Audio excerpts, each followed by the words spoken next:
বলবীর চির উন্নতম শির, শির নেহারি আমারই নত শির ওই শিখর হিমাদ্রি।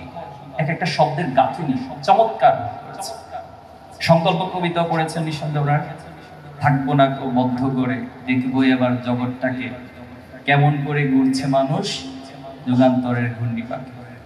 এই যে এক একটা শব্দ মানে আশার সঞ্চার করা জাতির মাঝে এবং অন্যায়ের প্রতিবাদের ক্ষেত্রে একটা দৃঢ় ভূমিকা।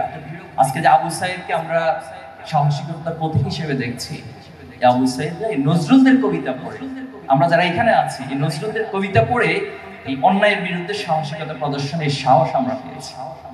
তো সেই নজরুলের একটা সময় এসে তিনি নিজে কবিতা লিখেছেন, দারিদ্র তুমি মনে করেছো মহান। মূলত দারিদ্র হওয়ার কারণে তুমি আমাকে পৃথিবীবাসীর কাছে মহান করে তুলেছো। যদি আমি সোনার চামচ মুখে নিয়ে জন্ম নিতাম তাহলে আমি মহান হতে পারতাম না। এজন্য আপনাদের পার্সোনাল অনেক সমস্যা থাকতে পারে। আপনি মনে করতে পারেন যে ভাই আমি তো এমন পরিবারে জন্ম নিয়েছি, আমার বাবা আমাকে ফুল সাপোর্ট দিতে পারেন না।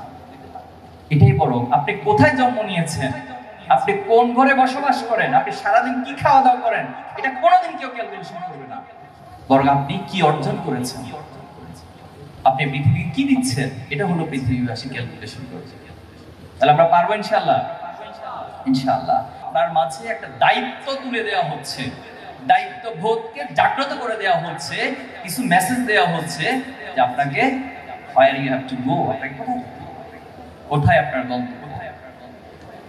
তো আমি আপনাদেরকে জাস্ট এতটুকু স্মরণ করাবো, একজন বুদ্ধিমান, একজন বিশ্বাসী কর্তব্য হচ্ছে তিনি কোনো অর্জনে আবেগ আপ্লুত হয়ে যান না এবং কোনো অর্জনকেই জান্নাতের অর্জনের আগ পর্যন্ত পৃথিবীর কোনো অর্জনকেই তিনি ওনার সর্বশেষ অর্জন অথবা চূড়ান্ত অর্জন মনে করেন না।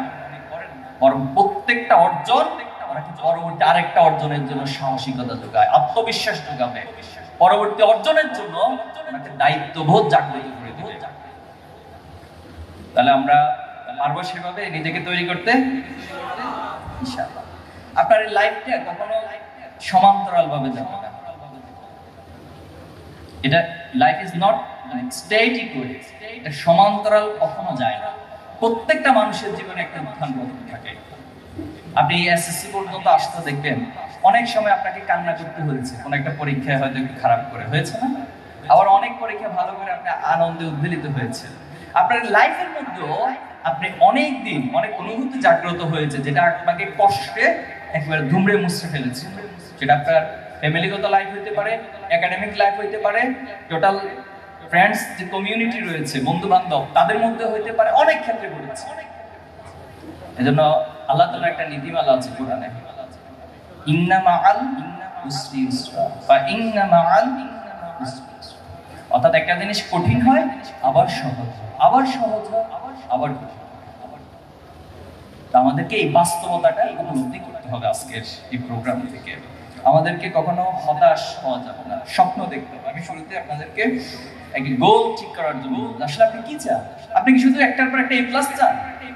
আমার জীবনের টার্গেট হলো এ প্লাস, এ প্লাস তো আবার হচ্ছে ইন্টারমিডিয়েটের পরে বাংলাদেশ সিস্টেমে প্লাস নেই। এই এ প্লাস সিস্টেম চালু হয়েছে 2001 সাল থেকে। তার আগে এ প্লাস সিস্টেমে ছিল না, তখন ডিভিশন সিস্টেম ছিল, বোর্ড স্ট্যান্ড সিস্টেম ছিল। এরপর হচ্ছে সিজিপিএ, সিজিপিএ আপনি হাইয়েস্ট পজিশন নিলেন, ফার্স্ট সেকেন্ড থার্ড, বাট এরপরে কি নেবেন? তাহলে আমার জীবনের একটা টার্গেট ঠিক করা দরকার। আমি কোথায় যেতে চাই, কোথায় পৌঁছতে চাই। বুদ্ধিমানের কাজ হলো তিনি হল রুমে বসে হল রুমকে দেখবেন না, ডানে বামে সামনে পিছনে কি আছে তার দিকে তাকাবেন না, বরং তিনি ক্যালকুলেশন করবেন আপনার 20 ইয়ার্স আমি কোথায় থাকবো। আজকে 2025 সালের এই মুহূর্তটাতে, জুলাইয়ের আজকের এই তারিখে আমি গাজীপুর মহানগরী বা গাজীপুর সিটিতে একটি হল রুমে বসে আছি। আমাকে আজকে এখান থেকে স্বপ্ন দেখতে হবে, ক্যালকুলেশন করতে হবে যে 2050 সালে আমি কোথায় থাকবো। কঠিন বিষয় না? কঠিন বিষয় না? হ্যাঁ, বলতে পারেন যে ভাই যদি আল্লাহ হায়াত দিয়ে চলে যায় কোন সময়, এখন তো বাংলাদেশে বিমান বিধ্বস্ত হচ্ছে, এখন কোন মুহূর্তে আবার এখানে এসে একটা পড়ে, আসলে 2050 সালে ক্যালকুলেশন করে লাভ আছে? তার চেয়ে ভালো আজকে বিকেল পর্যন্ত ক্যালকুলেশনটা করে।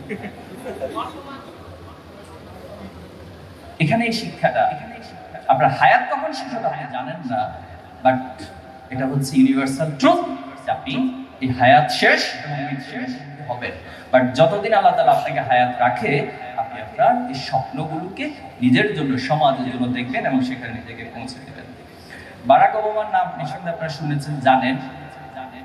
তিনি আফ্রিকান এবং আমেরিকান, তার বাবা মা দুটো ছিল, বাবা ছিল আফ্রিকান, মা ছিল আমেরিকান। তো শৈশবকালেই তার বাবা মায়ের মধ্যে বিচ্ছেদ হয়ে যায়। তিনি তার নানির কাছে বড় হলেন। তো যখন ফার্স্ট ওনাকে স্কুলে পাঠানো হলো, স্কুলে এম ইন লাইফ রচনা লিখতে দেওয়া হলো। এম ইন লাইফ রচনা লেখার সময় তিনি সবাই লিখতেছেন, তিনি বসে আছেন, চিন্তা করতেছেন কি লিখবো আমি।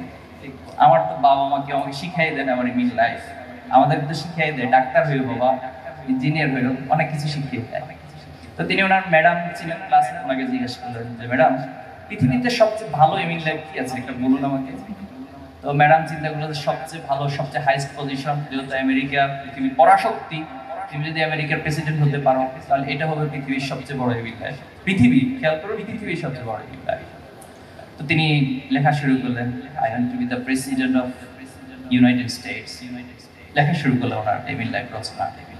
আর পরবর্তীতে আমরা দেখেছি যে তিনি আমেরিকার প্রেসিডেন্ট হতে পেরেছেন। একজন আফ্রো আমেরিকান হওয়ার পরেও তিনি ওনার বলে পৌঁছেছেন শুধুমাত্র স্বপ্ন দেখার কারণে, স্বপ্নগুলো দেখেছেন। আপনারা দ্বিতীয় মোহাম্মদ, যাকে ফাতে মোহাম্মদ বলা হয়, কনস্টান্টিনোপল জয় করেছেন, বর্তমান তুরস্কের ইস্তাম্বুল। তো এই স্বপ্নটা আমাকে ওনার পূর্ববর্তী প্রজন্ম দেখিয়েছে যে আমাদের কোন এক প্রজন্মের হাত ধরে কনস্টান্টিনোপল জয় হবে। এই স্বপ্ন দেখেছেন। এবং একদিন শিক্ষক, উনি যখন শৈশবকালে ছিলেন, শৈশবে ওনাকে একদিন শিক্ষক বলল যে তোমার মধ্যে আমি যে প্রতিভা দেখেছি, তোমার মধ্যে যে উচ্চাকাঙ্ক্ষা দেখেছি, স্বপ্ন দেখেছি, আমার কাছে মনে হয় তোমার হাত ধরে কনস্টান্টিনোপল জয় হবে। এবং তিনি আরো বেশি উৎসাহিত হলেন। মাত্র 21 বছর বয়সে, আপনারা এখন অবশ্য 16, 17 এমনই হবে, 18 সর্বোচ্চ হাইয়েস্ট। তো তার মানে হচ্ছে আর 2-3 বছর পরে আপনারা এরকম একটা কনস্টান্টিনোপল জয় করতে পারেন যদি আপনি দ্বিতীয় ফাতে মোহাম্মদের মতো করে স্বপ্নটা দেখতে পারেন। এ বাংলাদেশকে নিয়ে তো আমরা হতাশ হয়ে গিয়েছিলাম না? হতাশ হয়ে গিয়েছিলাম। মনে হয়েছে যে এ বাংলাদেশে এভাবেই চলবে, এভাবে আউটসাইডাররা শুধু রক্ত দিবে, জীবন দিবে, মরতে থাকবে, তাদেরকে আয়না করে নিয়ে যাওয়া হবে, তাদেরকে হারুনের হোটেলে নিয়ে ভাত খাইয়ে তাদেরকে নির্যাতন করা হবে, এটার মনে কোনোদিন নিষ্কৃত হবে না। কিন্তু না, আমরা স্বপ্ন দেখেছি। আমরা প্রত্যেকে নিজেদেরকে আউটসাইড মনে করা শুরু করেছি। আলহামদুলিল্লাহ, আল্লাহ তাআলা আমাদেরকে বিজয় দিয়েছেন। বিজয় দেওয়ার মালিক কে? আল্লাহ। আর আমরা কি করব? স্বপ্ন দেখব, স্বপ্নের পথে অবিরাম হেঁটে যাব। পারবো ইনশাআল্লাহ? এখন শুধু স্বপ্ন দেখে ঘুমাবেন না পরিশ্রম করবেন? বলতে হয় যে স্বপ্ন দেখতে তো ভালোই লাগে, এবং ঘুমের মধ্যে যে স্বপ্নগুলো দেখি মাশাআল্লাহ, এটা যে এত ইন্টারেস্টিং। ওরা যখন জেগে উঠি, আল্লাহ একটু ঘুমের জেগে জেগে স্বপ্ন দেখার ব্যবস্থা করে দাও, এরকম ফিলিংস আসে না অনেক সময়? এবং স্মরণ করতে চেষ্টা করি, আরে কালকে রাতে যে স্বপ্নটা দেখছিলাম খুব ইন্টারেস্টিং ছিল, একটু মনে বা মেমোরিতে একটু ভালো লাগা ফিলিংস কাজ করে। তাহলে প্রিয় ভাইরা, এই স্বপ্ন দেখে শুধুমাত্র ঘুমাতে হবে না, পরিশ্রম করতে হবে। টমাস আলভা এডিসন, তার উদাহরণ থেকে আমরা একটু কেস নিতে পারি। তিনি প্রায় 10,000 বার ব্যর্থ চেষ্টা করছে। এই যে বাতি জ্বলতেছে আমাদের, এই বাতি আবিষ্কারের ক্ষেত্রে 10,000 বার ব্যর্থ চেষ্টা করেছেন, কিন্তু তিনি হতাশ হন নাই। হতাশ না হয়ে চেষ্টা চালিয়ে গেছেন, এবং তিনি সফল হয়েছেন না হয় নাই? হয়েছে। ওনার মায়ের একটা গল্প আছে। উনি যখন শৈশবে স্কুলে গিয়েছেন, শিক্ষক ওনার প্রতি এত বিরক্ত হয়েছে, এত বিরক্ত, একটা চিঠি লিখেছে ওনার মায়ের কাছে। তো চিঠিতে কি লেখা ছিল সেটা পরে বলছি। তো ওনার মা এই চিঠিটা দেখে কান্না করে দিলেন, ওনার চোখ বেয়ে বেয়ে পানি পড়তে লাগলো। আমার সন্তান সম্পর্কে একজন ক্লাসের বা প্রতিষ্ঠানের শিক্ষক এটা কি লিখলেন? তো তিনি তার মাকে জিজ্ঞেস করলেন, মা তুমি কান্না করছো কেন? এখানে চিঠিতে কি লেখা আছে আমাকে একটু বলো। ওনার মা ওনাকে বললেন, চিঠিতে লেখা আছে যে তুমি একজন অসাধারণ ছাত্র। দেখেন কি বলছে, কৌশল অবলম্বন, তুমি একজন অসাধারণ ছাত্র।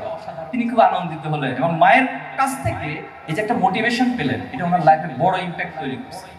এবং তিনি যখন সফল হইলেন, সফল হওয়ার পর তিনি মায়ের চিঠিটা উদ্ধার করলেন। উদ্ধার করে দেখছেন চিঠিতে লেখা ছিল, মূলত শিক্ষক লিখেছেন যে আপনার এই সন্তান অপদার্থ, এবং তার যে মেধা, তাকে দিয়ে কিছু হবে না, তাকে মেহেরবানি করে স্কুল থেকে নিয়ে যান। তাহলে এই যে আমাদের মায়েদের, বাবাদের স্বপ্নগুলো, অনুভূতিগুলো আমাদেরকে অনেক দূরে গিয়ে নিতে পারে। গার্ডিয়ান থেকে আসার সুযোগ পাই নাই, কারণ ওরা বাইরে আছেন। আমি মেসেজটুকু দিব, কখনো হতাশ করবেন না। মানুষের ভিতরে ভালো দিক সবকিছু রয়েছে। একজন মানুষকে যদি সমস্যা আইডেন্টিফাই করেন, আমি এখান থেকে ঢুকার পর বক্তব্য দেওয়া শেষ করে যাওয়া পর্যন্ত শুধু আপনি যদি বসে বসে নোট নেন যে আমি এই ভাইটার শুধু সমস্যা উদ্ধার করব, আপনি মিনিমাম 100টা সমস্যা খুঁজে বের করতে পারবেন। কিন্তু আবার যদি আপনি খুঁজে বের করেন যে আমি টোটাল এখান থেকে কি কি সম্ভাবনা আছে, ওনার মাঝে কি কি পটেনশিয়ালিটি আছে, উনি কি বিষয়গুলো আমাকে বলেছেন যেটা আমার জন্য অনেক উপকারী, সেটা চাইলেও আপনি অনেক সেটা নিতে পারেন। বাট আপনি কোথায় ফোকাসটা করবেন এটার উপর ডিপেন্ড করবে একজন ব্যক্তিকে আসলে আপনি কত দূর নিয়ে যেতে সহযোগিতা করবেন। তাহলে প্রিয় শিক্ষার্থী বন্ধুরা, আমরা এই স্বপ্ন দেখবো এবং স্বপ্নের পথে আমরা অবিরাম হেঁটে যাব, এই আশা আমরা ব্যক্ত করছি। আপনি একটা উদাহরণ দিচ্ছি এই প্রসঙ্গে, যে এভারেস্ট একটা সময় মানুষের কল্পনার বস্তু ছিল। এত বিশাল উঁচু একটা জায়গায়, পৃথিবীর সর্বোচ্চ পর্বত ছিল, কেমনে উঠবে মানুষ? সেখানে অক্সিজেনের অপ্রতুলতা রয়েছে, ওয়েদারের সমস্যা রয়েছে, সেখানে উঠলে মানুষ মারা যাবে। কিন্তু 1953 সালে প্রথম দুইজন ব্যক্তি একসাথে উঠলেন। একজন ছিলেন নেপালের তেনজিং নোরগে, আরেকজন ছিলেন নিউজিল্যান্ডের এডমন্ড হিলারি, জয় করে ফেললেন। এরপর আরো মজার বিষয় হলো 2001 সালে এসে একজন দৃষ্টি প্রতিবন্ধী, তিনি চোখে দেখেন না, আমেরিকান, তার নাম ছিল এরিক, তিনি এভারেস্ট জয় করে ফেলেছেন। আবার বাংলাদেশ থেকেও অনেকে করেছেন, তিনি প্রথম করেছেন আহমেদ মুসা, নাম শুনেছেন মনে হয় আপনারা, তো তিনি এভারেস্ট জয় করেছেন। তো একটা সময় যেটা মানুষের সাথে অসম্ভব মনে হয়, অকল্পনীয় মনে হয়, শুধুমাত্র মানুষের এই প্রচেষ্টা, পরিশ্রম তাকে সেখানে যেতে সহযোগিতা করে। তাহলে আমরা এইভাবে করে স্বপ্ন দেখতে পারবো ইনশাআল্লাহ। শুধু স্বপ্ন দেখবো না, পরিশ্রমও করবো, পরিশ্রম করবো ইনশাআল্লাহ। আরেকটা উদাহরণ দিয়ে শেষ করবো, সেটা হলো নজরুলের বিদ্রোহী কবিতা শুনেছেন আপনারা একটু আগেই, আবৃত্তি শুনেছেন, তালে দিয়েছেন। এই নজরুল খুব বেশি ধনী পরিবারে জন্ম নিয়েছিলেন। ওনার বাবা ছিলেন মসজিদের ইমাম এবং শৈশবে ওনার বাবা ইন্তেকাল করেছেন। এই শৈশব থেকেই যখন ওনার বাবা ইন্তেকাল করেছেন, তিনি বিদ্যালয় থেকে চলে আসছেন। প্রাথমিক বিদ্যালয় ছেড়ে চলে এসে তিনি একটা দোকানে, রুটির দোকানে, চা দোকানে চাকরি করেছিলেন। একটা রুটির দোকানে চাকরি নেওয়া একজন ব্যক্তি আজকে বাংলাদেশের জাতীয় কবি। এবং কি শুধু জাতীয় কবি, এটা শুধু ডেজিগনেশন, অতীতে যেটা হয়েছে চেতনা, বিভিন্ন ডেজিগনেশন দিয়ে শেষ করে দিয়েছে না, বরং তিনি বিদ্রোহী কবিতার মতো এক একটা শব্দ মানে প্রলয়ঙ্করী ঘূর্ণিঝড়ের মতো মনে হবে আপনার কাছে, আগ্নেয়গিরি লাভার মতো মনে হবে এক একটা শব্দ প্রয়োগ। বলবীর চির উন্নত মম শির নেহারি আমারই নত শির ওই শিখর হিমাদ্রি, এক একটা শব্দের গাঁথুনি চমৎকার করেছে। সংকল্প কবিতা পড়েছেন নিঃসন্দেহ, থাকবো না বদ্ধ করে, দেখবো এবার জগৎটাকে কেমন করে ঘুরছে মানুষ যুগান্তরের ঘূর্ণিপাকে। এই যে এক একটা শব্দ মানে আশার সঞ্চার করা জাতির মাঝে এবং অন্যায়ের প্রতিবাদের ক্ষেত্রে একটা দৃঢ় ভূমিকা। আজকে যে আবু সাইদকে আমরা সাহসিকতার প্রতীক হিসেবে দেখছি, আবু সাইদ নজরুলদের কবিতা পড়ে, আমরা যারা এখানে আছি এই নজরুলদের কবিতা পড়ে এই অন্যায়ের বিরুদ্ধে সাহসিকতা প্রদর্শনের সাহস আমরা পেয়েছি। তো সেই নজরুলের একটা সময় এসে তিনি নিজে কবিতা লিখেছেন, দারিদ্র তুমি মনে করেছো মহান, মূলত দারিদ্র হওয়ার কারণে তুমি আমাকে পৃথিবীবাসীর কাছে মহান করে তুলেছো। যদি আমি সোনার চামচ মুখে নিয়ে জন্ম নিতাম তাহলে আমি এভাবে মহান হতে পারতাম না। এজন্য আপনাদের পার্সোনাল অনেক সমস্যা থাকতে পারে। আপনি মনে করতে পারেন যে ভাই আমি তো এমন পরিবারে জন্ম নিয়েছি, আমার বাবা আমাকে ফুল সাপোর্ট দিতে পারেন না। এটাই বরং আপনি কোথায় জন্ম নিয়েছেন, আপনি কোন ঘরে বসবাস করেন, আপনি সারাদিন কি খাওয়া দাওয়া করেন, এটা কোনোদিন কেউ ক্যালকুলেশন করবে না। বরং আপনি কি অর্জন করেছেন, আপনি পৃথিবী কি দিচ্ছেন, এটা হলো পৃথিবীবাসী ক্যালকুলেশন করছে। তাহলে আমরা পারবো ইনশাআল্লাহ, ইনশাআল্লাহ। এরপর প্রসঙ্গে আসি যে আমরা অনেক কিছু অর্জন করলাম, পৃথিবীতে অনেক কিছু আমাদের অর্জন হয়ে গেছে, কিন্তু আমাদের মধ্যে নৈতিকতা নেই, আমাদের মধ্যে বেসিক হিউম্যান কোয়ালিটিস নেই, আমাদের মধ্যে মোরালিটি নেই। তাহলে এই অর্জন কি আমার জন্য খুব বড় কিছু দিবে আমাকে? বরং আমাকে আরো ভয়ঙ্কর করবে। আমরা যদি আগুনের উদাহরণটা সামনে রাখি, আগুন দিয়ে আপনি দুইটা কাজ করতে পারেন। একটা হচ্ছে আগুন দিয়ে সব দিকে আলোকিত করতে পারেন, আবার আগুনটা যদি আপনি কোথাও একটু এভাবে ধরেন, একটু পরে দেখবেন যে পুরো ঘর বাড়ি যা আছে সব জ্বলে কিন্তু ছারখার হয়ে যাবে। বাট আগুনটাকে আপনি কিভাবে ইউজ করবেন এটার উপর ডিপেন্ড। এজন্য কোরআনে যেটা বলছেন সূরা বাকারার 209, ওয়ামিনান নাসি মাইয়াকুলু রব্বানা আতিনা ফিদ দুনিয়া হাসানা, মানুষের মধ্যে এমন কিছু রয়েছে যারা মনে করে, যারা বলে যে আল্লাহ তুমি আমাদেরকে দুনিয়াতে দাও, দুনিয়াতে সবকিছু দিয়ে দাও, দুনিয়াতে প্রধানমন্ত্রী বানায় দাও, আমাদেরকে হাসিনা বানায় দাও। কিছুদিন আগে আমরা দেখেছি অনেকে বলছে একটা সিনেমা হয়েছে, সিনেমা বলছে প্রত্যেকটা মেয়ে নাকি এক একজন হাসিনার চরিত্রকে ধারণ করে, বলেছে একজন। তো আমরা কি এমন কিছু চাই যে আল্লাহ তুমি দুনিয়াতে আমাকে সব দিয়ে দাও, এরপরে একটা পর্যায়ে এসে প্রয়োজন হেলিকপ্টার নিয়ে পালিয়ে যাবে, এরপরেও দাও আমাকে? আমরা কি এমন কিছু চাই না? বরং আমরা চাই ঠিক পরের আয়াতে আল্লাহ তাআলা যেটা বলছেন, রব্বানা আতিনা, মানুষের মধ্যে এমন কিছু রয়েছে তারা বলে রব্বানা আতিনা ফিদ দুনিয়া হাসানা ওয়া ফিল আখিরাতি হাসানা ওয়া কিনা আযাবান নার। আপনি জাহান্নাম থেকে মুক্তি পাবেন কি মানুষ মেরে? আপনি জাহান্নাম থেকে মুক্তি পাবেন কি ফিরাউনের মতো শাসন কায়েম করে? আপনি জাহান্নাম থেকে মুক্তি পাবেন কি পরিমলের মতো শিক্ষক হয়ে? আপনি জাহান্নাম থেকে পরকালে কল্যাণ অর্জন করবেন আমাদের সমাজে আবরারকে যারা হত্যা করেছে, বুয়েটের মেধাবী শিক্ষার্থী তাদের মতো হয়ে, যারা জগন্নাথ বিশ্ববিদ্যালয়ের সামনে বিশ্বজিৎকে শিবিরের হিন্দু শাখার সদস্য বলে কুপিয়ে কুপিয়ে হত্যা করেছে, আপনি তাদের মতো মেধাবী হয়ে তাদের মতো দুনিয়া অর্জন করে কি পরকালের কল্যাণ আশা করতে পারেন? কখনোই না। তাহলে এই জন্য আপনাকে মানবিক হইতে হবে, মানুষ হইতে হবে। মানবিকতার বেসিক হিউম্যান কোয়ালিটিস কি? আপনাকে উদার হইতে হবে, উদার মানসিকতা লালন করতে হবে, সংকীর্ণ মনা নয়। আপনাকে পরের জন্য উপকার করে আনন্দিত হতে হবে। কাছে শুধুমাত্র কেউ আমার উপকার করবে আমি আনন্দিত হইলাম, শুধু সে আমার সারাদিন সেবা দাস হয়ে থাকবে এমন না, বরং আপনি মানুষের উপকার করে আনন্দ পাবেন। তাহলে ছাত্র শিবির আপনাদেরকে আজকে এই মেসেজটা দিতে চায়, আপনি স্বপ্ন যেমন দেখবেন, আপনি স্বপ্নের পিছনে অবিরাম হেঁটে যাবেন, আপনি দুনিয়ার সবচেয়ে সেরা সাফল্যটুকু আপনার হাতের মুঠোয় নেবেন, আমার পাশাপাশি আপনি নৈতিক হয়ে আপনি দুনিয়ার পাশাপাশি আখিরাতের কল্যাণেও নিজেকে ধাবিত করবেন। আপনি ডাক্তার হবেন, আপনি ডাক্তার হবেন এমন ডাক্তার যে ডাক্তার হবে মানবিক। আমাদের সমাজের অসংখ্য ডাক্তার রয়েছে, রোগী মারা যাচ্ছে, আইসিইউতে মারা যাচ্ছে, অথবা অপারেশনের জন্য ওয়েটিং রুমে রয়েছে, কিন্তু উনি ওনার পেট ছাড়া, ওনার টাকা পেড করার আগে তিনি অপারেশনে হাত দিচ্ছেন। এরকম অসংখ্য উদাহরণ রয়েছে। তাহলে আপনি ডাক্তার হবেন, আপনি মানবিক ডাক্তার হবেন। মানুষের সেবা, মানুষের চিকিৎসা হচ্ছে আপনার সবচেয়ে বড় কল্যাণের জায়গা হবে। আপনি ইঞ্জিনিয়ার হবেন, আপনি সৎ ইঞ্জিনিয়ার হবেন, আপনি দক্ষ ইঞ্জিনিয়ার হবেন। আপনি এমন ইঞ্জিনিয়ার হবেন না আপনি ফ্লাইওভার বানাবেন, কিছুদিন পরে সেই ফ্লাইওভার ভেঙে চলে যাবে, অথবা আপনি রাস্তার সিভিলের কাজ করবেন, কিছুদিন পরে সেখান থেকে ইটের পরিবর্তে অথবা রডের পরিবর্তে বাঁশ খুঁজে পাওয়া যাবে। আপনি এমন ইঞ্জিনিয়ার হবেন না। আপনি এমন ইঞ্জিনিয়ার হবেন না যে দুর্নীতি পাহাড় তৈরি করবে। আমরা আপনাদেরকে সেই মেসেজ কিন্তু দিতে চাই। আপনি শিক্ষক হবেন, একটু আগে বলেছি, পরিমলের মতো শিক্ষক হবেন না। তার কাছে সন্তানকে পাঠানো হয়েছে শিক্ষা দেওয়ার জন্য, কিন্তু সে পরিমল যে সন্তানকে শিক্ষা দেওয়ার পরিবর্তে তাদেরকে অনৈতিক অবৈধ কাজের দিকে ধাবিত করেছে। কারণ আপনি শিক্ষক হন, কিছুদিন আগে মাইলস্টোনে আমাদের সম্মানিত শিক্ষিকা মেহেরিন, তিনি ওনার জীবনটা বাঁচাতে পারতেন, কিন্তু ওনাকে মানবিকতা, ওনাকে অসংখ্য ছাত্রদেরকে বাঁচিয়েছেন, কিন্তু তিনি বাঁচতে পারেন। আমরা শ্রদ্ধা জানাই, শ্রদ্ধা। আপনার ঠিক এমন শিক্ষক হবেন, আপনি আইনজীবী হবেন, আপনি বিচারক হবেন। আপনি খায়রুল হকের মতো এমন বিচারক হবেন না পুরো বাংলাদেশটাকে ধ্বংস করে দিবেন। আপনি এমন বিচারক হবেন না আপনি জেনে বুঝে জানেন যে লোকটা অন্যায় করেনি, কিন্তু আপনি তার বিরুদ্ধে ফাঁসির রায় দিয়েছেন, তাকে অন্যায়ভাবে কারাগারে নিমগ্ন রেখেছেন। বরং আপনি এমন বিচারক হন যে বিচারক তার সন্তান অপরাধ করলে সন্তানের বিরুদ্ধে রায় দিতে বিরোধ করে নাই। ওমর রাদিয়াল্লাহু তাআলার সাথে অসংখ্য ঘটনা ঘটেছে। একজন খ্রিস্টান এসেছে, একজন ইহুদি এসেছে তার বিচার নিয়ে, মুসলমানদের বিরুদ্ধে সে অভিযোগ দায়ের করেছে, কিন্তু ওমর রাদিয়াল্লাহু তাআলা সেই ইহুদির পক্ষে রায় দিয়েছেন তথ্যকথনের ভিত্তিতে, সাক্ষ্য প্রমাণের ভিত্তিতে। আমরা এমন বিচারক আপনাদের কাছ থেকে প্রত্যাশা করি। পারা যাবে ইনশাআল্লাহ? ইনশাআল্লাহ। এজন্য আমাদের একটা দৃষ্টিভঙ্গি, গল্পের মধ্যে বলতে চাই, এক জায়গায় সবাই পাথর ভাঙতেছে, আমরা দেখি না বিভিন্ন জায়গায় পাথর ভাঙা শ্রমিকরা, তো 3 জন শ্রমিক একসাথে পাথর ভাঙছে। পাথর ভাঙার পর সেখানে একজন সাংবাদিক গেলেন, যাওয়ার পর জিজ্ঞেস করলেন যে আপনি কি করছেন? একজন উত্তর দিল যে আমি পাথর ভাঙতেছি। আরেকজনকে বলা হলো যে আপনি কি করছেন? বলে যে আমি আমার জীবিকা অর্জন করছি, যেটা দিয়ে আমি খেয়ে পরে বাঁচতে পারবো। আরেকজনকে জিজ্ঞেস করছে আপনি কি করছেন? বলছে আমি এভাবে পাথর ভেঙে ভেঙে মসজিদ বানাচ্ছি। তাহলে দেখেন 3 জন কয়টা উত্তর দিল?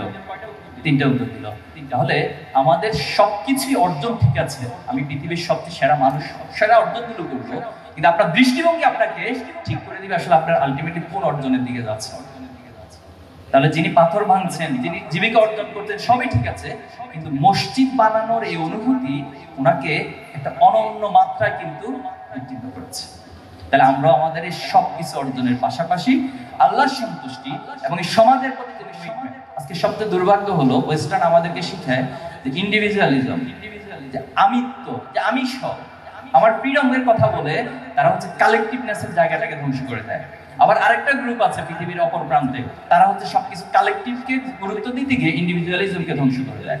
এজন্য আপনার প্রত্যেকটা অর্জন হবে ব্যক্তির অর্জন, কিন্তু সেই ব্যক্তির অর্জন কোনো ব্যক্তির মধ্যে সীমাবদ্ধ থাকবে না। সেটা আপনার পরিবার, আপনার সমাজ, আপনার আত্মীয় স্বজন আর রাষ্ট্র, পুরো বিশ্ব মানবতার জন্য আপনার প্রত্যেকটা অর্জন হবে। পারা যাবে ইনশাআল্লাহ? ইনশাআল্লাহ।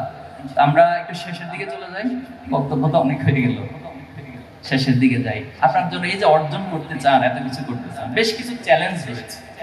চ্যালেঞ্জটা হলো আজকে এখানে বসে এখন বক্তব্য শুনছেন, একটু পরে গিয়ে যখন ফেসবুকে ঢুকবেন তখন ফেসবুকের চ্যাটিং অথবা হচ্ছে বিভিন্ন ধরনের গ্রুপে অ্যাক্টিভিজম, এরপরে হচ্ছে কমেন্ট, আলা কমেন্ট, কমেন্টের পর কমেন্ট, কেউ আমাকে একটু তিরস্কার দিল অথবা একটা খোঁটা দিল, আমি সেটার শেষ না দেখা পর্যন্ত কমেন্ট করেই যাব। এই যে একটা অদৃশ্য শক্তি আপনার সময়গুলোকে নষ্ট করে। শয়তান কি বসে থাকে না, সবসময় অ্যাক্টিভ থাকে।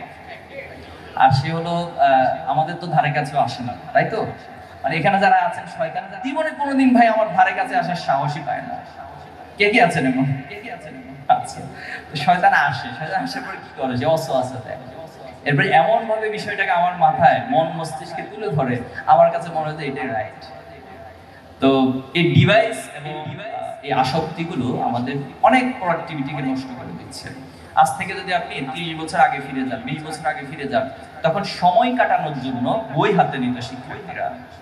তারা তাদের একাডেমিক অধ্যয়নের বাহিরে বিশাল একটা সময় কাটাতো অন্যান্য বই পড়ে।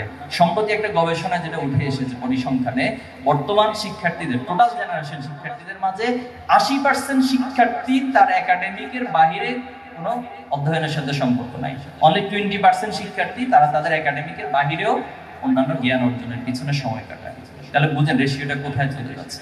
তাহলে আমরা একটা অন্তঃসার শূন্য, একটা ইট কাঠের এপ্লাস দাঁড়িয়ে হয়ে যাচ্ছে, কিন্তু আমাদের ভিতরে যে ডেপথনেসের জায়গাগুলো, এগুলো এই ডিভাইসগুলো, এই চ্যালেঞ্জগুলো আমাদের কাছ থেকে কেড়ে নিচ্ছে। এই বিষয়ে সচেতন থাকতে হবে।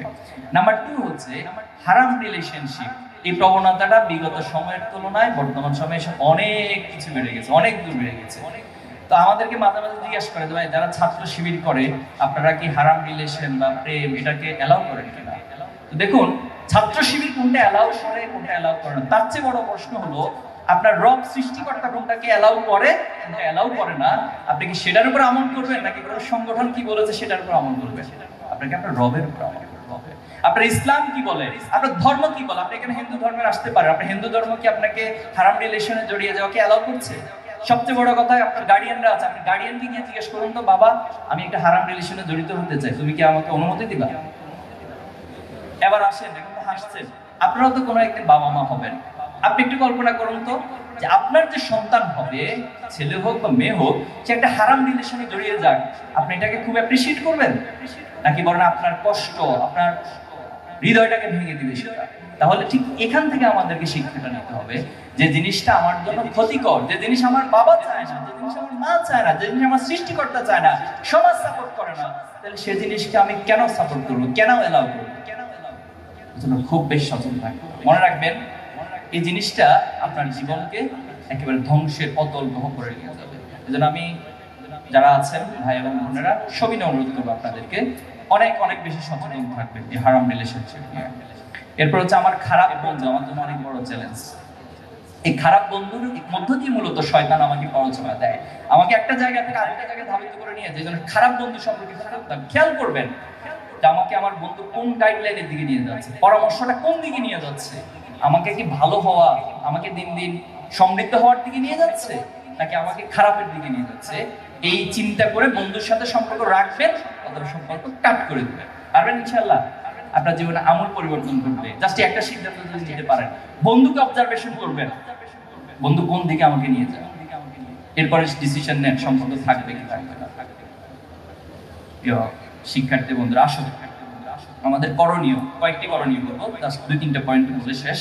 করণীয় কি এখন আমাদের এই চ্যালেঞ্জের মাঝে? ফার্স্ট অফ করণীয় হচ্ছে আপনি এমন একটা পরিবেশের আওতায় থাকবেন যে পরিবেশটা আপনাকে আপনার স্বপ্ন, আপনাকে আপনার মোরালিটি, আপনাকে আপনার ধর্মীয় জায়গা, এরপরে আপনার পারিবারিক মূল্যবোধ, সামাজিক মূল্যবোধ সবকিছুর ক্ষেত্রে প্রমোট করবেন।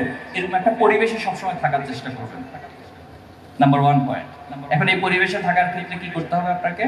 এই পরিবেশে একটু চিন্তা করুন, যখন একটা শিশু প্রথম জন্ম নেয়, কিশোরদের আপনাদের ছোট ভাই বোনেরা জন্ম নিয়েছে অথবা আত্মীয় স্বজনের মধ্যে দেখবেন, তো শিশুটার চেহারার দিকে তাকিয়ে দেখবেন কতটা নিষ্পাপ, কতটা নির্মল একটা চাহনি দিয়ে সে তাকায়। অথচ এই শিশুটাই একটা পর্যায়ে আজকে পরিমল হয়, আবরার ফাহাদের হত্যাকারী হয়, অথবা হচ্ছে আবু সাইদের মুখে গুলি চালানো ব্যক্তিটা এই শিশুটাই কিন্তু হয়। এখানে একটা হাদিস আছে, মজার একটা হাদিস, যে প্রত্যেক বনি আদম তিনি ফিতরাতের উপর জন্ম নেয়, তারা ভালো হয়ে জন্ম নেয়, কিন্তু তার পরিবেশটা তাকে হচ্ছে আস্তে আস্তে হয়তো খারাপের দিকে নিয়ে যায় অথবা ভালো থাকতে সহযোগিতা করে। ইসলামী ছাত্র শিবির আজকে আপনাদেরকে সেই পরিবেশটা দিতে চায়। ইসলামী ছাত্র শিবিরকে আপনি বাহিরে যতটুকু না দেখছেন, তার ইন্টারনাল বিউটিটা তার চেয়ে অনেক অনেক বেশি। যারা ছাত্র শিবিরের সাথে সম্পৃক্ত হয়েছে ব্যক্তির জায়গা থেকে, পরিবারের জায়গা থেকে, তারা উপলব্ধি করতে পারে যেটা সৌন্দর্যটা কত বেশি। আমরা আপনাদেরকে সেই পরিবেশের দিকে আহ্বান করছি। এখন আসেন, আমাদেরকে নিয়ে অনেক কথা, প্রথমত হচ্ছে রক কাটা বলে, তাই তো? আচ্ছা, কে কে জানেন যে শিবির রক কাটে? এই শব্দটা শুনছেন কে কে? জানেন কে কে ইতিমধ্যে? আচ্ছা, আপনারা জানেন না বোনরা? জানেন, মাশাআল্লাহ। তা আমি তো অবাক হচ্ছি, আপনারা তো আবু সাইদের চেয়ে মারাত্মক সাহসী, শিবির রক কাটে এটা জেনে শুনে আপনি রেজিস্ট্রেশন করে আজকের এই প্রোগ্রামে আসছেন। কিভাবে আসছেন? মানে আপনারা তো পৃথিবীর সব রেকর্ড ভঙ্গ করে দিচ্ছেন। জানেন যে শিবির রক কাটে, এরপরে শিবিরের প্রোগ্রামে এসে খুব মানে স্বাভাবিকভাবে বসে আছেন, একটু অস্থিরতা চেহারার মধ্যে নাই। কিভাবে সম্ভব এটা? তাহলে এই যে আমাদের বিষয়ে অপবাদ, আল্লাহ রাসূলুল্লাহ সাল্লামকে এরকম অপবাদ দিতেন, যখন পাগল বলতেন আল্লাহ রাসূলুল্লাহ সাল্লামকে, আল্লাহ সাল্লাম কষ্ট পেতেন না, হাসি দিতেন, মুস্কি হাসি দিতেন। তা আমাদেরকে রক কাটা বললে আমরা কষ্ট পাই না, আমরা মুস্কি হাসি দিয়ে দিই তাদের দিকে তাকিয়ে। এবং সমাজের মানুষগুলো পাগলটাকে দেখতে যেত, দেখে আসি পাগলটা কেমন। আল্লাহ রাসূলুল্লাহ সাল্লামকে পাগল হিসেবে, পাগল প্রচারণা দেখতে গিয়ে অসংখ্য মানুষ আল্লাহ রাসূলুল্লাহ সাল্লামের প্রতি ঈমান এনেছে। আর আমাদেরকে রক কাটা, এই রক কাটা নিশ্চয়ই আজকে যাচাই করতে আসছেন। যাচাই করতে এসেই অসংখ্য ব্যক্তি, অসংখ্য শিক্ষার্থী ছাত্র শিবিরের দিকে ধাবিত হয়েছে। আলহামদুলিল্লাহ। আমাদেরকে বলা হয় গুপ্ত, নতুন করে আবিষ্কার করছে শব্দ, মানে শব্দ আর খুঁজে পায় না, খুঁজে পাইছে কি? গুপ্ত। আজকে নিঃসন্দেহে যারা এই শব্দগুলো বলে তারা এখন খুঁজে দেখবেন বাংলাদেশে এই মুহূর্তে কোনো নিউজ হয়, খুঁজে পাবেন কোন একটা চাঁদাবাজে, কোন একটা স্টেট দখল করার কাজে তারা ব্যস্ত আছে। ঠিক ইন দ্য সেম টাইম ছাত্র শিবিরকে গুপ্ত বলা হয়। ছাত্র শিবির গাজীপুর মহানগরীর মতো এরকম একটা ওপেন প্লেসে সবাইকে আমন্ত্রণ জানিয়ে শিক্ষার্থীদের আগামী দিনের দেশ গড়ার, জাতি গড়ার, পৃথিবী গড়ার জন্য পরামর্শ দিয়ে যাচ্ছে। This is the difference. তো এই সমস্ত বস্তা পচা শব্দ প্রয়োগ এবং বস্তা পচা রাজনীতি এই জেনজি এবং জেনাব্বা প্রত্যাখ্যান করেছে 2024 সালের আগস্টে। তাহলে আমরা গঠন করে আসলে অনেক সময় নষ্ট হয়েছে এই সমস্ত কাদা ছড়াছড়ি করে, নোংরামি করে। আমরা আহ্বান জানাই, আমরা যারা আমাদের বিরোধিতা করে, বিশ্বাস করেন আমরা কখনো তাদের খারাপ চাই না। যে ওমর রাদিয়াল্লাহু তাআলা আল্লাহ রাসূল সাল্লাল্লাহু আলাইহি ওয়াসাল্লামকে হত্যা করার জন্য খোলা তরবারি নিয়ে বের হয়েছিলেন, সে আল্লাহ রাসূল সাল্লাল্লাহু আলাইহি ওয়াসাল্লাম বসে আল্লাহর কাছে দোয়া করেছেন, আল্লাহ তুমি ওমরকে কবুল করো। সে ওমর তরবারি নিয়ে বের হয়ে আসার পরেও সেই তরবারি আল্লাহ রাসূল সাল্লাল্লাহু আলাইহি ওয়াসাল্লাম পায়ের কাছে রেখে ইসলাম কবুল করেছেন। এটা আমাদের ইতিহাস। আমাদেরকে নারী বিদ্বেষী বলা হয়, মনটা খেয়াল করবেন যে শিবির মানে হচ্ছে নারীদেরকে দরজার বাইরে ঘর থেকে বের হইতে দিবে না। আপনারা বের না হলে এখানে আসছেন কিভাবে? এই যে প্রোপাগান্ডা, ইসলাম পৃথিবীতে নারীর সবচেয়ে বেশি সম্মান দিয়েছে। যে আরবের জাহিলিয়াতের সময় একটা কন্যা সন্তান জন্ম নেওয়া মানে হচ্ছে পিতামাতা তার জন্য সবচেয়ে লজ্জার কারণ মনে করত, এবং অসংখ্য কন্যা সন্তানদেরকে জীবিত হত্যা করা হয়েছে শুধুমাত্র সমাজের লজ্জার কারণে। এরকম অসংখ্য কেস সে জাহিলিয়াতের যুগে ছিল। আর ইসলাম এসে সেই নারীদেরকে সমাজের সবচেয়ে উৎকৃষ্ট হিসেবে বলে। এবং আপনি দেখুন, যখন আল্লাহ রাসূল সাল্লাল্লাহু আলাইহি ওয়াসাল্লামকে জিজ্ঞেস করা হলো যে আমার কাছে সবচেয়ে সম্মানিত ব্যক্তিকে, আল্লাহ সাল্লাল্লাহু আলাইহি ওয়াসাল্লাম তোমার মা, এরপরে জিজ্ঞেস করলো তোমার মা, এরপরে কে? তোমার মা, এরপরে কে? তোমার বাবা। তার মানে একজন নারীকে এই মায়ের জায়গাতে কত বেশি সম্মান ইসলাম দিয়েছে। তার ছাত্র শিবির এই পরিবেশটা করে দেবে যেন কোনো বোনের দিকে, কোনো মায়ের দিকে কোনো অন্যায় দৃষ্টিতে চোখ তুলে না থাকায় আমরা সে পরিবেশ দিই। এবং এই পরিবেশ তৈরি করার কারণে মূলত একটা বিশাল গোষ্ঠী আমাদের বিরুদ্ধে, কারণ তারা আর প্রিমিক্সিং করতে পারে না, তারা অন্যায়ভাবে দর্শনে সেঞ্চুরি করে উদযাপন করতে পারে না। এজন্য হচ্ছে তাদের যত সমস্যা শিবিরকে প্রোপাগান্ডা চালায়। অমুসলিম যারা আছেন এখানে দেখুন, অমুসলিমদের ক্ষেত্রে ইসলাম কতটা প্রায়োরিটি দিয়েছে। একদিন একজন বেদুইন এসে, অমুসলিম এসে মসজিদের মধ্যে প্রস্রাব করে দিল। আল্লাহ রাসূলুল্লাহ সাল্লাল্লাহু আলাইহি ওয়াসাল্লাম সবাই উদ্যত হলো তাকে ধরে, কিন্তু মসজিদে কেন প্রস্রাব করছে? অথচ আল্লাহ রাসূলুল্লাহ সাল্লাল্লাহু আলাইহি ওয়াসাল্লাম তাকে বলছেন তোমরা তাকে ছেড়ে দাও এবং সেটা তোমরা পরিষ্কার করে নাও পানি দিয়ে, কারণ সে তো বোঝে না ইসলাম কতটা সম্মান প্রদর্শন করেছে অমুসলিমদের, তাদের অধিকার। আমাদের পার্শ্ববর্তী একটা দেশ আছে, তাদের মিডিয়াগুলো কখনো আপনাদের দেখার সুযোগ হয় কিনা দেখবেন, প্রত্যেকদিন দেখায় বাংলাদেশে হিন্দুদের উপর হামলা হচ্ছে, এটা হচ্ছে সেটা হচ্ছে, বিভিন্ন জিনিস তারা প্রচার করে, সারাদিন প্রচার করে। আর অথচ 5ই আগস্টের পরে যখন মন্দিরে হামলার একটা সম্ভাবনা, এটা তাদের মূলত প্রোপাগান্ডার মধ্যে দিয়ে তৈরি হয়েছে। বাট আমি এখনো পর্যন্ত আমার যে হিন্দু বন্ধুরা রয়েছে, আমার গ্রামে যে হিন্দু প্রতিবেশীরা রয়েছে, তাদের সাথে সম্প্রীতি বলে একটা সম্পর্ক এখনো বিরাজ করে, যে তার ধর্ম পালন করবে। ইসলাম তো কারো ধর্মের উপরে জোর করে নাই। যদি জোর করতো, যদি আল্লাহ রাসূলুল্লাহ সাল্লাল্লাহু আলাইহি ওয়াসাল্লাম দেখুন আবু তালেবের মতো ব্যক্তি যিনি ইসলামকে এত বেশি প্রমোট করেছেন, ইসলামকে সহায়তা করেছেন, আল্লাহ রাসূলুল্লাহ সাল্লাল্লাহু আলাইহি ওয়াসাল্লামকে সকল বিপদ আপদ থেকে হেফাজত করেছেন, অথচ সে আবু তালেব ইসলাম গ্রহণ করে। আল্লাহ রাসূলুল্লাহ সাল্লাল্লাহু আলাইহি ওয়াসাল্লাম চাইলে কি একটা গুলি ধরে ধরে পারতেন না যে আপনি আমাকে এত সুবিধা দিয়েছে, আপনি ইসলাম কেন কবুল করবেন? হয়তো ইসলাম কবুল করেন, আপনাকে আপনার কল্যাণ হবে না। এটা তো ইসলামের নীতিমালা। ইসলামে বাড়াবাড়ি ইসলাম যে যার ধর্ম পালন করে। একজন বৃদ্ধ মহিলা যখন মক্কা বিজয়ের পর সব দিকে প্রোপাগান্ডা ছড়ানো হচ্ছে যে মুহাম্মদ আজকে আসতেছে এবং যাকে যেখানে পাচ্ছে, যে তার ধর্ম গ্রহণ করে না তাকে কতল করতেছে। কি মারাত্মক কথা, কি ইসলামে পবিত্র তৈরি করা হয়েছে। তো প্রতিমধ্যে সে মহিলার সাথে, সে বৃদ্ধ মহিলার সাথে আল্লাহ রাসূলুল্লাহ সাল্লাল্লাহু আলাইহি ওয়াসাল্লাম নিজের দেখা হলো। তিনি বৃদ্ধ মহিলাকে জিজ্ঞাসা করলেন যে আপনি কোথায় যাচ্ছেন, আপনার এই ব্যাগপত্র নিয়ে আপনি যেতে পারছেন না। বলে যে আজকে মুহাম্মদ নাকি মক্কা বিজয় করছে এবং মুহাম্মদ যাকে যেখানে পাচ্ছে সেখানে হত্যা করবে। বলছে তাই নাকি? আচ্ছা ওকে, তাহলে আপনি তো বৃদ্ধ মানুষ, আপনার এই ব্যাগপত্র তো আপনি নিতে পারছেন না, এই ব্যাগপত্র আপনি আমার কাঁধে তুলে দিন। বলছে তাহলে তো ভালো হয়, আমি তাড়াতাড়ি পালাইতে পারলাম আর মুহাম্মদ থেকে বাঁচতে পারলাম। তখন আল্লাহ রাসূলুল্লাহ সাল্লাল্লাহু আলাইহি ওয়াসাল্লাম সেই বৃদ্ধ মহিলাকে অনেক দূরান্তে, সে যেখানে যেতে চেয়েছেন সেই গন্তব্যে পৌঁছে দেওয়ার পরে যখন চলে আসতেছেন জিজ্ঞাসা করলেন যে বাবা তুমি তো আমার অনেক উপকার করেছো, মুহাম্মদ থেকে আমাকে বাঁচাইছো, তোমার জন্য অনেক দোয়া, আল্লাহ তোমাকে অনেক বড় করুক, অনেক সম্মানিত করুক। আচ্ছা তোমার পরিচয়টা একটু বলো, ভবিষ্যতে যাতে তোমাকে খুঁজে পাই। বলে যে আপনি যে মুহাম্মদের ভয়ে পালিয়ে আসতেছেন, আমি স্বয়ং সেই মুহাম্মদ। তাহলে আজকে যারা আমাদের বিরোধিতা করছে, যারা আমাদেরকে প্রোপাগান্ডা চালায়, আমরা ঠিক আল্লাহ রাসূলুল্লাহ সাল্লাল্লাহু আলাইহি ওয়াসাল্লামের এই আদর্শ দিয়েই আমরা কথা দিচ্ছি একটা সার্টেন টাইমের পর আমরা বাংলাদেশকে আল্লাহ রাসূলুল্লাহ সাল্লাল্লাহু আলাইহি ওয়াসাল্লামের এই আদর্শ দিয়ে শুধুমাত্র মুসলিমদেরকে না, অমুসলিম থেকে শুরু করে সকল যারা আমাদের বিরোধিতা করে সবাইকে জয় করে নেব ইনশাআল্লাহ। এজন্য আপনাদের সহযোগিতা প্রয়োজন। সহযোগিতা করতে রাজি আছেন? সহযোগিতা করতে হবে। প্রিয় ভাইরা, জুলাই আমাদেরকে অন্যায়ের প্রতিবাদ করতে শিখিয়ে গেছে। জুলাই আমাদেরকে অন্যায়ের প্রতিবাদ করতে শিখিয়ে গেছে যে অন্যায়ের প্রতিবাদের উপর টিকে থাকতে হবে। আমাদের দুইটা শিকড় রয়েছে। কয়টা শিকড়? দুইটা শিকড়। এই দুইটা শিকড়কে ভোলা যাবে না। আমাদের চ্যালেঞ্জ মোকাবেলায় এই দুইটা শিকড় আমাকে অনেক সহায়তা করে। নাম্বার 1 শিকড় হচ্ছে আল্লাহ তাআলা রব। আপনি অবশ্যই এটা বিশ্বাস করেন যে আপনি কারো না কারো দ্বারা সৃষ্টি হয়েছেন, আপনি এমনিতে আসেন না, অথবা আপনি আপনার নিজের ইচ্ছে পৃথিবীতে আসেন না, আপনাকে আল্লাহ তাআলা পাঠিয়েছেন। এজন্য এই রবকে অনুধাবন করতে হবে, রবের নির্দেশকে আমাদেরকে পালন করতে হবে এবং রবের কাছে আমাদের সকল কাজের একটা হিসাব দিতে হবে। এই অনুভূতিটা আপনার মধ্যে থাকতে হবে, জাগ্রত। যত বেশি থাকবে তত বেশি আপনি বিচ্যুত হবেন না। ওই যে একটু আগে বলেছি, চ্যালেঞ্জগুলো দ্বারা আপনি প্রভাবিত হয়ে যাবেন না।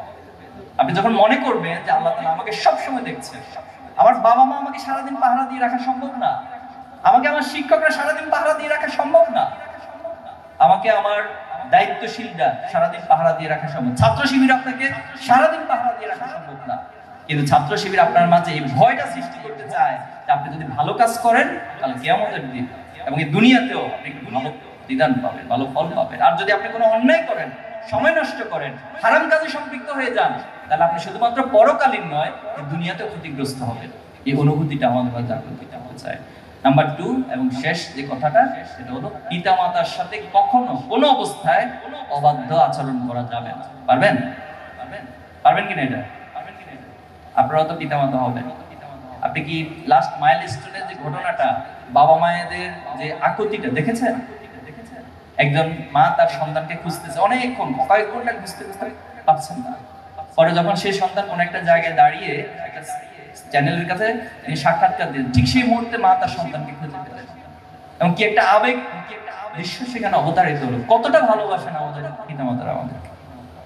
এবং আল্লাহ তাআলা কোরআনে যেটা বলেছেন যে রবের পর, স্রষ্টার পর তুমি সবচেয়ে বেশি অনুগত থাকবা তোমার বাবা মায়ের। ওয়াকাদা রাব্বুকা আল্লা তা'বুদু ইল্লা ইয়্যাহু ওয়া বিল ওয়ালিদাইনি ইহসানা। তুমি বাবা মায়ের সাথে সদাচরণ করো। পৃথিবীর অনেকগুলো গবেষণা দিয়ে এসেছে মায়েদের জন্য, যে মেডিকেল যেটা বলছে আমাদের যে হাড়গুলো রয়েছে, অনেকগুলো হাড় আছে, এই হাড়গুলো জীবন্ত একটা মানুষের সবগুলো হাড়কে যদি আপনি ভেঙে ফেলেন ঠিক জীবন্ত অবস্থায়, তিনি যে পরিমাণ ব্যথা পান, একজন মা একজন সন্তানকে গর্ভধারণ থেকে শুরু করে ভূমিষ্ঠ হওয়া পর্যন্ত তার চেয়ে কয়েক গুণ বেশি কষ্ট অনুভব করে। তাহলে সে মায়েদের প্রতি আমাদের কেমন ভালোবাসা, কেমন দরদ, কেমন আমাদের শ্রদ্ধা থাকা উচিত। এই জায়গার সাথে কোনো কম্প্রোমাইজ নাই। পিতামাতার সাথে আমাদের সদাচরণ করে যেতে হবে। পারবো ইনশাআল্লাহ? পারবো আমরা ইনশাআল্লাহ। আল্লাহ তাআলা আমাদের এই আয়োজনকে কবুল করুক। এবং আমরা বিশ্বাস করি আমার সামনে যে ভাইরা আছেন, যে স্বপ্নগুলোর কথা আমরা বলেছি, যেমন একটা বাংলাদেশ আমরা দেখতে চাই যেখানে সবার বাংলাদেশ হয়ে উঠবে এবং সেখানে বৈষম্য থাকবে না, অন্যায় থাকবে না, কেউ কারোর উপর জুলুম করবে না, কেউ কাউকে গোলামির দুর্নীতি থাকবে না, সেখানে সবাই তার নিজ নিজ অধিকার যথাযথভাবে ভোগ করবে। আমরা এরকম একটা রাষ্ট্র প্রতিষ্ঠা করতে চাই। এই রাষ্ট্র প্রতিষ্ঠার জন্য আমার সামনে যে ভাই এবং বোনেরা বসে আছেন, আমরা ছাত্র শিবিরের পক্ষ থেকে আপনাদেরকে উদাত্ত আহ্বান জানাচ্ছি।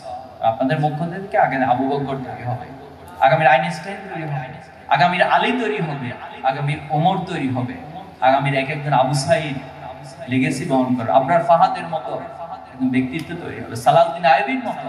তিনি আজকে ফিলিস্তিনকে আমরা দেখছি নির্যাতিত হচ্ছে, জুলুমের শিকার হচ্ছে, সে ফিলিস্তিনবাসীকে উদ্ধার করেছে।